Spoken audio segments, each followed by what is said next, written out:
به شکل خلوت خود بود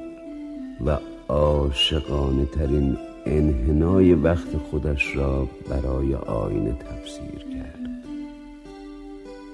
و او به شیوه باران پر از تراوت تکرار بود و او به سبک درخت میان عافیت نور منتشر می شد. همیشه کودکی باد را صدا می کرد.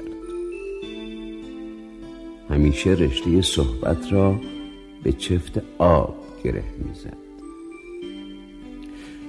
برای ما یک شب سجود سبز محبت را چنان صریح ادا کرد که ما به عاطفه سطح خاک دست کشیدیم و مثل لهجه یک سطل آب تازه شدیم و بارها دیدیم که با چقدر سبد برای چیدن یک خوشه بشارت رفت، ولی نشد که روبروی وضوح کبوتران بنشیند و رفت تا لب هیچ